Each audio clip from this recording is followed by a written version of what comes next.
Aku nggak ngerti semenjak kejadian bola api itu tiba-tiba kita bisnis satu malam rugi sampai semalam tuh bisa 12 miliar. Ada yang bilang ini mama meninggal karena katanya disantet apa segala macam, akhirnya jadi cancer terus meninggal. Aku minta maaf sama papa kalau akhirnya cerita ini orang banyak tahu. Aku bukan maksudnya pengen cerita, aku nggak mau dikasihani, aku nggak terima donasi, aku bukan gimana, karena aku masih mau jaga derajat mama. Aku ikhlas, aku terima kasih. Jangan kita tidak percaya bahwa sihir itu tidak ada sehingga kita tidak meyakini itu. Jelas kita harus percaya, tapi yakinlah bahwa tidak ada yang maha kuasa kecuali Allah Subhanahu wa taala. La haula wala quwata illa billah.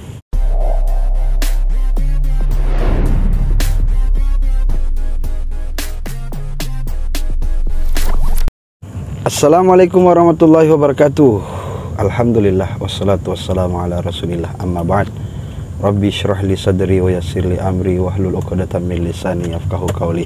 Sahabat-sahabat semua yang dirahmati Allah Subhanahu wa taala, yang terhits Depur Indonesia. Jadi hari ini kita akan bercerita tentang bagaimana ketika keluarga Reza Herlambang diuji. Saking diujinya, yang dari punya sampai tidak punya apa-apa sedikit pun, yang dari sultan sampai tidak punya apa-apa sedikit pun.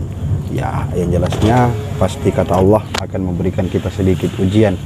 Walanabluwannakum bisyai'in minal khaufi wal ju', rasa kelaparan, diuji dengan lapar, wa naqsi minal amwal, kekurangan harta. Jadi jangan heran ketika satu hari saja orang bisa dimiskinkan dalam sehari. Kenapa? Karena Allah punya mau, kun fayakun. Jadi maka jadilah ya. Tapi begitu kuat Reza Herlambang sampai tidak mau bercerita selama 13 tahun lamanya sampai detik ini, dari tahun 2010 sampai tahun 2023. Wow, sangat kuat ya. Dan ibunya, orang tuanya selalu mengajarkan supaya jangan bercerita tentang masalahnya, sampai masalah kebangkrutannya, sampai masalah perusahaan orang tuanya, sampai orang tuanya sakit. Ya, begitu kuat dan tegarnya, begitu sabarnya ya. Mungkin kalau kita sudah tidak sabaran, tentu ada hal tindakan yang harus kita lakukan. Sampai semua orang yang ikut kepadanya itu tetap setia, luar biasa. Sampai dia kos-kosan, ya kontrak-kontrakan kiri kanan, sampai rumah kontraknya sendiri itu lewat kiri kanan tikus ya. Begitu sabarnya dengan kondisi kontrakan yang kecil seperti itu. Tapi itulah hidup yang harus kita pahami. Roda ini berputar, kaki juga melangkah. Kadang dia di depan, kadang dia di belakang. Kadang kiri di depan, kadang kiri lagi ke belakang. Kadang kanan ke depan, kadang kanan lagi ke belakang. Itulah roda hidup yang harus kita pahami. Dan jelasnya apa hikmah yang bisa kita petik dari sini? Hikmah yang kita bisa petik tentunya sabar, kuat, ikhlas. Karena ini semua titipan dari Allah. Kalau kita tidak sabar, kuat, dan ikhlas, maka titipan ini tidak ada artinya untuk kita. Dan apalagi yang dikisahkan itu ketika podcast dengan Ferdi Elemen, tentunya banyak sekali. Apalagi diceritakan ketika bertemu dengan Margono ya, ketika dia podcast di podcastnya itu ya, banyak sekali cerita tentang masalah santet lah dan lain sebagainya. Ya, santet itu memang ada, dan itu adalah ilmu sihir. Jadi sihir itu sejak Nabi Sulaiman itu sudah ada. Bahkan sejak para nabi-nabi yang setelah Sulaiman itu banyak sihir. Ya. Wattaba'u ma tatlus syayatinu ala mulki Sulaiman wa ma kafara Sulaiman walakinna syayatina kafaru yu'allimuna an-nasa sihra wa ma unzila 'alal malakaini bi Babil Harut wa Marut. Ya. Wattaba'u ma tatlus syayatinu ala mulki Sulaiman. Jadi di masa kerajaan Nabi Sulaiman itu, wa ma kafara Sulaiman, jadi sesungguhnya Sulaiman itu tidak kafir. Kenapa? Karena Sulaiman tidak menggunakan sihir. Walakinna syayatina kafaru yu'allimuna an-nasa sihra. Akan tetapi setanlah yang kafir, yang menggunakan sihir. Wa ma unzila 'alal malakaini, ya. Dan juga apa yang telah diturunkan kepada dua para malaikat itu di Babil Harut wa Marut, di Babilonia, yaitu Harut dan Marut. Jadi para setan itu mengajarkan kepada manusia untuk belajar sihir dengan mantra-mantra. Jadi jangan terkecoh, biasa itu mantra-mantra bertuliskan bahasa Arab, ternyata dikira tulisan Al-Quran. padahal itu adalah tulisan mantra-mantra. Ya, kecuali kalau orang tua biasa bilang itu cenendara cenendroro kumpayakung waka waka hehe.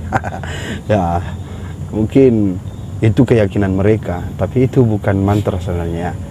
Biasa ada yang kita cari tahu dulu apakah ini mantra atau bukan. Ada namanya juga baca-baca menurut keyakinannya, doa-doa ya.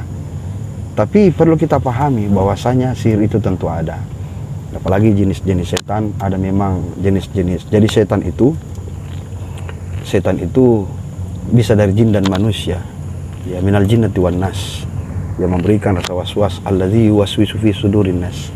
Memberikan was-was kepada manusia, dan tentunya mereka itu selalu ingin mengganggu sesama manusia, dan bagaimana bisa menjatuhkan sampai memiskinkan manusia, menyakitkan manusia. Itu sihir ada. Jangan kita tidak percaya, jangan kita tidak percaya bahwa sihir itu tidak ada sehingga kita tidak meyakini itu. Jelas kita harus percaya, tapi yakinlah bahwa tidak ada yang maha kuasa kecuali Allah Subhanahu wa taala. La haula wala quwata illa billah. Maka sahabat-sahabat yang dirahmati Allah Subhanahu wa taala, seberapa hebat kita, seberapa kuat kita, masih ada langit di atas langit. Maksudnya apa? Masih ada di antara kita ini manusia. Bagaimana hebatnya dulu orang tua Reza Herlambang, ya mungkin karena satu kesalahan manusia, ya mungkin kita tidak sadari diri ini pernah salah, pernah berdosa, maka akhirnya kita akan mendapatkan ya beberapa hal yang kita tidak inginkan, termasuk kita disantet dan lain sebagainya. Ada juga sebab-sebab orang disantet karena memang tidak ada masalah, mau dicoba, cuma mau dicoba saja, seumpama ya kan. Ada juga manusia disantet karena apa? Karena ada rasa kebencian, sehingga hal itu yang mengakibatkan kita disantet. Nah, sahabat-sahabat semua yang dirahmati Allah Subhanahu wa taala, mari kita jaga diri, jaga akhlak, jaga ucapan, jaga perbuatan. Karena apa yang kita lakukan itu pasti ada balasannya tentunya. Ya, mungkin balasannya manusia itu hanya sedikit, tapi balasannya Allah sangat luar biasa. Ya, mungkin hari ini kesedihan Reza Herlambang, mungkin sementara dari kesedihannya itu, sesungguhnya Allah telah menyimpan kebahagiaan dan senyuman yang indah setelah kesedihannya. Dan kita juga harus belajar dari apa yang kita lihat, jadi contoh supaya kita menjadi orang yang lebih baik, bijaksana dalam memutuskan sesuatu. Sehebat-hebat tupai melompat pasti akan jatuh juga. Sehebat-hebat manusia berkata pasti ada berhentinya juga. Jadi kehebatan kita ini tidak ada artinya sesungguhnya. Olehnya itu kita sadarkan diri kembali untuk memperbanyak memahami dan mengenal diri. Man arafa nafsahu faqad arafa rabbahu. Karena sesungguhnya siapa yang mengenal dirinya maka dia kenal Tuhannya.